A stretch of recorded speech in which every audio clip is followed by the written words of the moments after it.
मस्त अशी तुरीची डाळ घालून सुक्की टोमॅटो टाकून तुरीची डाळ घालून मस्त सुक्की मेथीची भाजी. हिवाळ्यामध्ये खूप सुंदर मेथी अशी येते की बघतच राहावं वाटतं.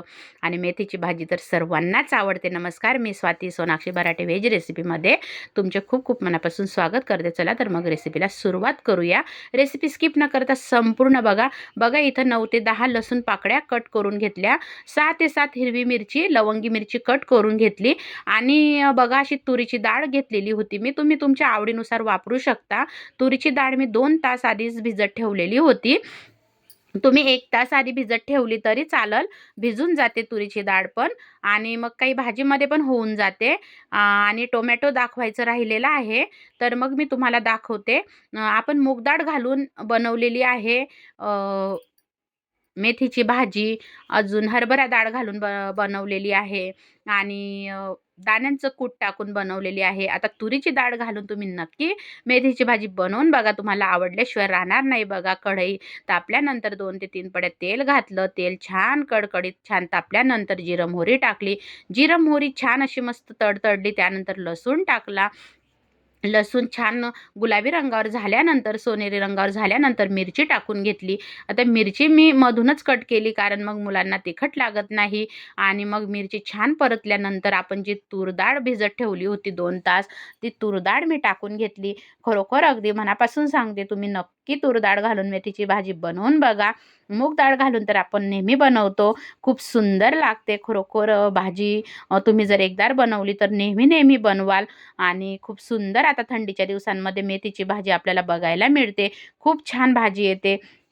आणि बघा, आता थोडीशी हळद पावडर टाकून घेतलेली आहे.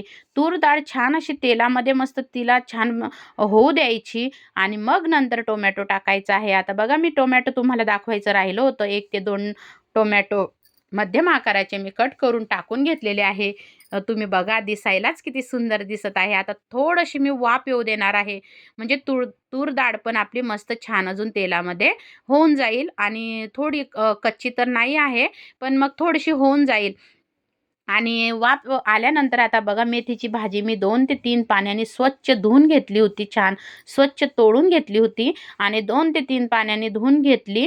त्यानंतर मग मी एका चाळणीमध्ये ठेवली होती. नंतर थोडीशी नॉर्मल नॉर्मल अगदी कापून घेतली, म्हणजे खूप पण नाही जास्त कापली. मी तर एखाद्या वेळेस कापत पण नाही, मला अशीच आवडते, खूप छान लागते.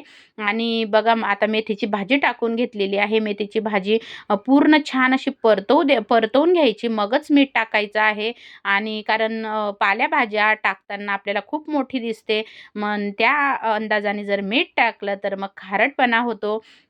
म्हणून पूर्ण तिला अशी छान कोमजू द्यायची आणि मग नंतर आपल्याला मीठ घालायचं आहे. आता बघा, मी एकसारखं परतवून घेत आहे.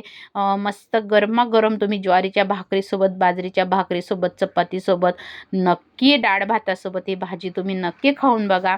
आणि मला सांगा कमेंटमध्ये तुम्हाला कशी वाटली माझी रेसिपी. आता बघा, चवीनुसार मी मीठ टाकलेलं आहे आणि परत एकदा छान असं मीठ मिक्स करून घेणार आहे. खूप सुंदर ही रेसिपी आहे. आणि जर तुम्हाला माझी रेसिपी खरोखर मनापासून आवडत असेल तर एक लाईक मात्र करायला विसरू नका. शेअर करा, जर तुमची इच्छा असेल तर शेअर पण करा. आणि सबस्क्राईब पण करा, जर अजून केलेलं नसेल तर सबस्क्राईब पण करा. आणि बघू शकता, आता पूर्ण हलवल्यानंतर झाकण ठेवलं आणि नॉर्मल शेवटी मी थोडंसं दाण्यांचा कूट टाकलेला आहे, म्हणजे एक छान अशी चव येईल भाजीला आणि खूप सुंदर लागते. थोडेसे आपल्याकडे दाण्यांचं कूट तयार असतंच, आपण बनवून ठेवतो, तर मी थोडंसं टाकलेलं आहे बघा. तुम्हाला जर नाही टाकायचे तर तुम्ही नाही टाकलं तरी चालेल, पण नक्की तुम्ही या पद्धतीने अशी तूर डाळ घालून सुक्की मेथीची भाजी बनवून बघा. आणि भाजी झाल्यानंतरच मी दाण्यांचं थोडंसं कूट टाकलेलं आहे, शेंगदाण्यांचं, भाजलेल्या शेंगदाण्यांचं टाकायचं आहे. आणि आपली मेथीची भाजी बघू शकता मस्त झालेली आहे. वाव, दिसायलाच काय सुंदर दिसत आहे, तर खायला तर काय अप्रतिम चवीची ही भाजी लागणार आहे. तुम्ही नक्की बनवा. बघा, आता आपण घेतलेली आहे प्लेटमध्ये. आवडल्यास मला नक्की सांगा माझी रेसिपी कशी वाटली तुम्हाला. तूर डाळ घालून सुक्की मेथीची भाजी. श्री स्वामी समर्थ.